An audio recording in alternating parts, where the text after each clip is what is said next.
जन्म में हमें क्या प्राप्त है? जब से हमें आत्मा की सहजता तथा निर्दोषता प्राप्त है। सहज की सह रहनी सहज है, सहज सहज को पाए, सहज सहज साधन चले, सहजे सहज समाए।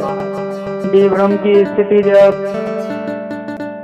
उत्पन्न होती है तो प्रकृति के प्रलोभन में पड़कर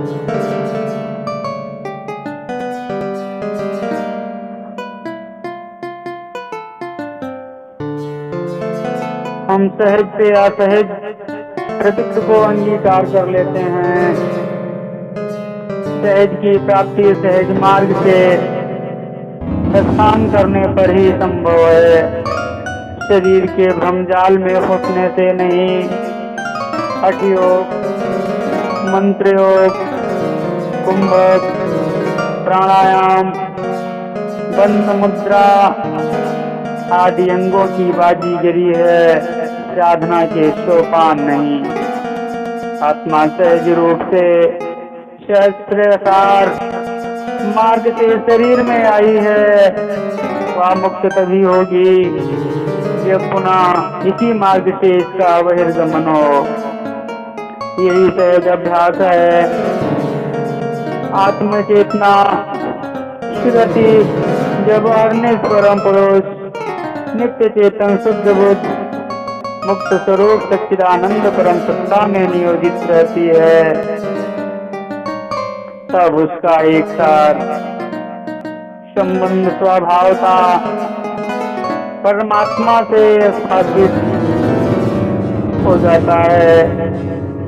आत्मा की सुरति सहज ही चेतन पथ पर चढ़कर सहज अक्षर ध्वनि एवं परम तत्वसार शब्द में प्रविष्ट हो जाते हैं।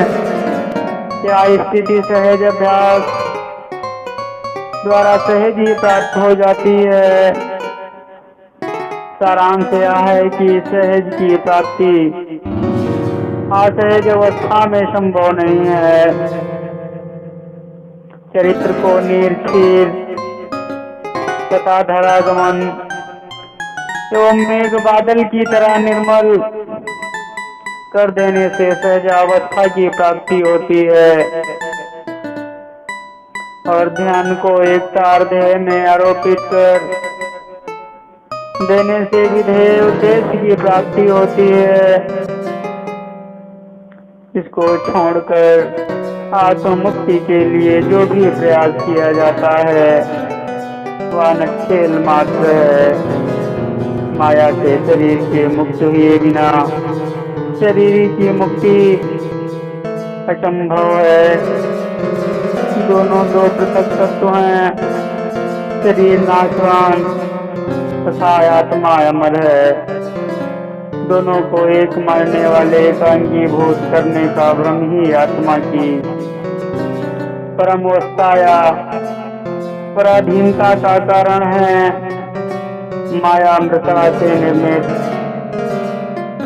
शरीर की माया से मुक्त हो कंचन सदृश आत्मा की मुक्ति का उद्योग ही जीवन का उद्देश्य होना चाहिए। नाम के बिना काम नहीं। महात्मा सीएल श्रीवास्तव का लेख है। आज पूरे विश्व में अत्यधिक लोग अपने अपने नामों को ऊंचा करने में लगे हैं। इसके लिए धन, बल, छल का प्रयोग करने से भी नहीं चूकते, परंतु इसी में कुछ लोग एक दूसरे की सहायता करके अर्थात सामाजिक कार्य करके भी अपने नामों को ऊंचा करते हैं एवं अमर हो जाते हैं। इसी में कुछ संस्कारी जीवात्मा का नाम का ही माला जपते हैं।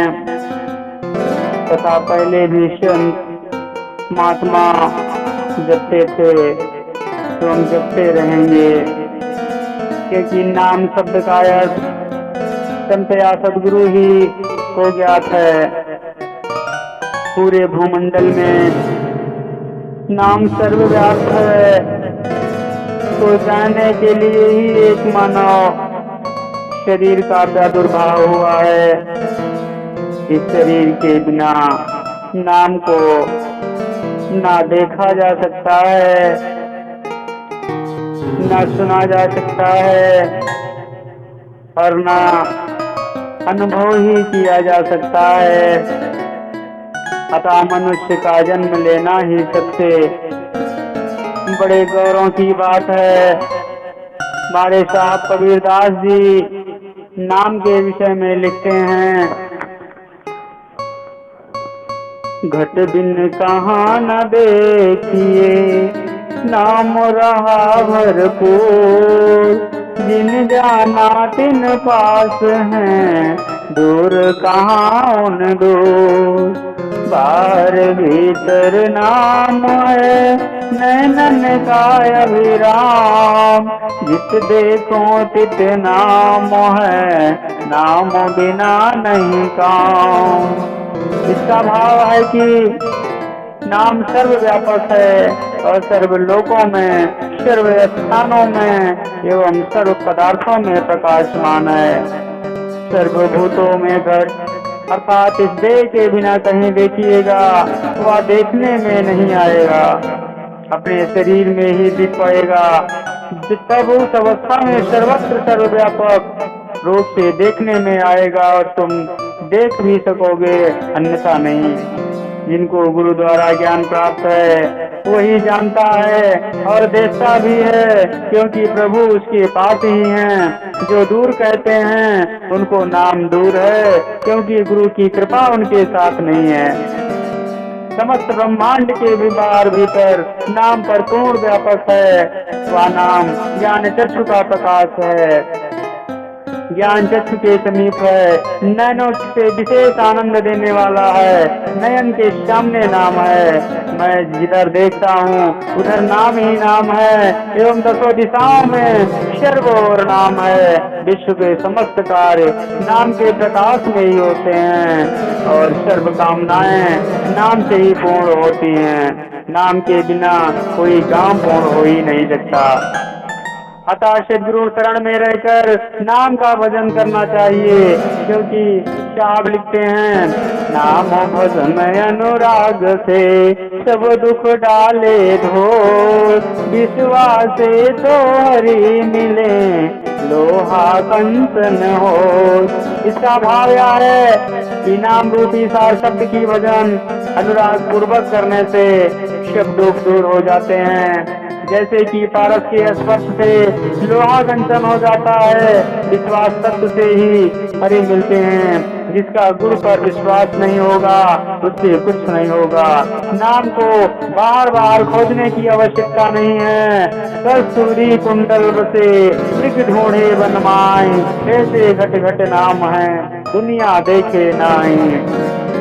इसका भाव यह है कि अज्ञानतावश में मृग कस्तूरी को बन बन ढूंढता है, जबकि उसके नाभ में ही कस्तूरी रहती है। फिर किसी प्रकार घट रूपी शरीर में नाम प्रकाश कर रहा है, परंतु दुनिया उसको नहीं देख पा रही है।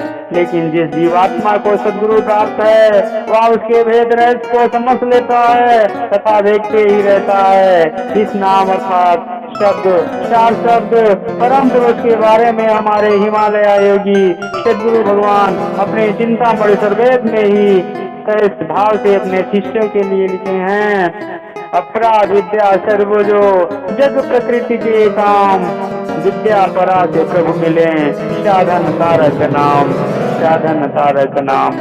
इसका भाव यह है कि प्रकृति मंडल के अंदर जो भी कार्य हो रहा है अपरा विद्या के द्वारा हो रहा है, परंतु परा विद्या अर्थात ब्रह्म विद्या जो सद्गुरु से मिलती है उसी से नाम की प्राप्ति होती है। एवं भवसागर तारने वाला नाम अर्थात प्राप्ति का एक मार्ग सन्मार्ग परा विद्या है। इस विद्या को वेद ही मानता है, वेद भी मानता है। तभी तो स्वामी जी संदेश में लिखते हैं, जग जीव तारक नाम है, मिले परा के भेद, काग अंत वन उड़ चला, महिमा गावे वेद। इसका भाव